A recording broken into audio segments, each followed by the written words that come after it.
Welcome to the Shotokan Chronicles. Today's video, one of the most common reasons people stop training, injury. But first be sure to subscribe to the channel and ring the notification bell so you don't miss out on any of our future videos. You hear this often in dojos around the world. I get injured, I got to stop training. Well, do you really have to stop? There are many different injuries that will affect you. First, you need to ask yourself why you got injured. If it was in the dojo, what was the reason behind it? I understand leaving karate if you suffered a serious injury because of an accident or a medical issue. But if you were injured in the dojo, something is wrong. So let's look at the reasons you could have been injured in the dojo. Self-inflicted injuries. Was your injury self-inflicted? Did you overdo something while training? Did you not stretch properly? I remember many years ago, a fellow student at the dojo where I train was preparing for, I believe it was his second-degree black belt test. I recall him being told by several people, including myself, that his side kicks were too strained. He was trying to kick too high, and he was too stiff. He was told that he was going to hurt himself. Now, these warnings fell on deaf ears. During his grading while performing a side kick, there was a huge snapping sound, damaged the muscles in his leg, and was forced to not only stop his test, but stop his training. This injury could have been prevented if he followed the advice he was given. Was the injury caused by someone else? Did you suffer the injury because of someone else's error? Well, it's karate, not knitting. You're gonna get hit. This is true, but you have to remember that the dojo is a place of practice, not a place of combat. We train there with others, and the number one thing you need to take into account is the well-being of the people that you're training with. Do not set out to injure anyone in your karate class.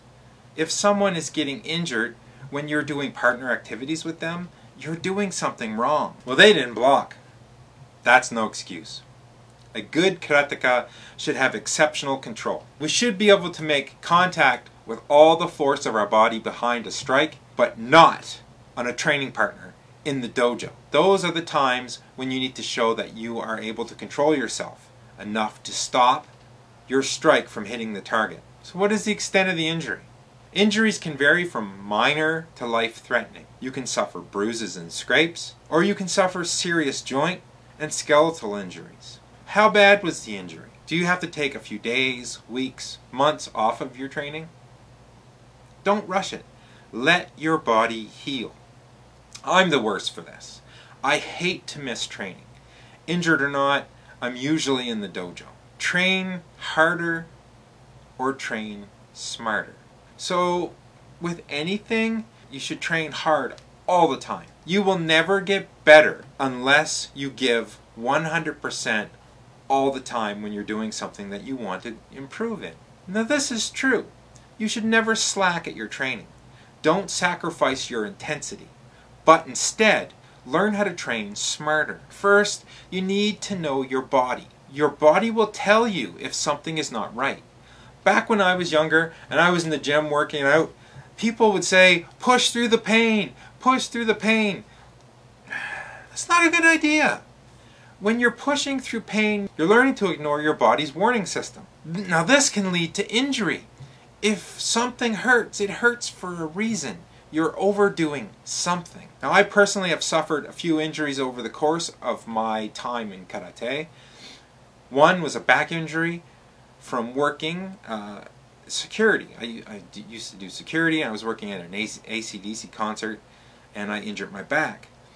And it didn't seem to be too bad at first, but then as I kept training, the muscles relaxed a bit and my back went under.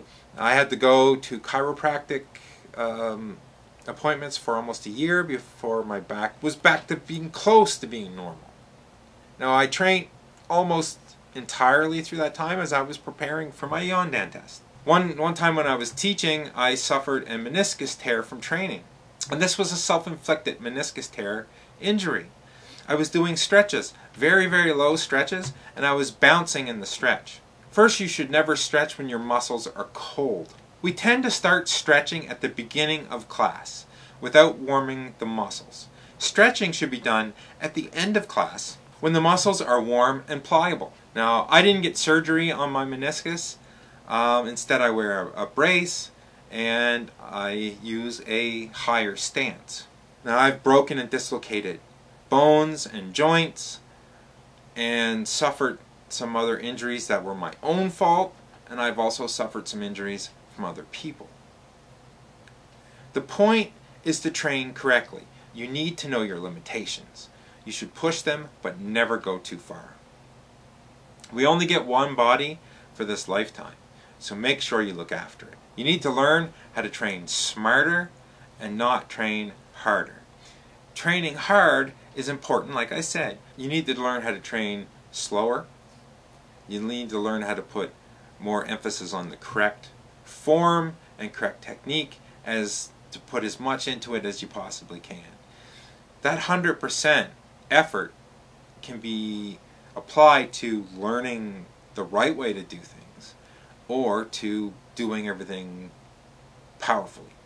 They're both important. You need to do things correctly, and you need to do things with that emphasis. I hope this helps. I hope this will help you to rethink how you're training and maybe prevent an injury. If you see any of my other videos, click on one of the screens popping up. Remember to like, comment, subscribe, and we'll see you next time right here on the Shotokan Chronicles.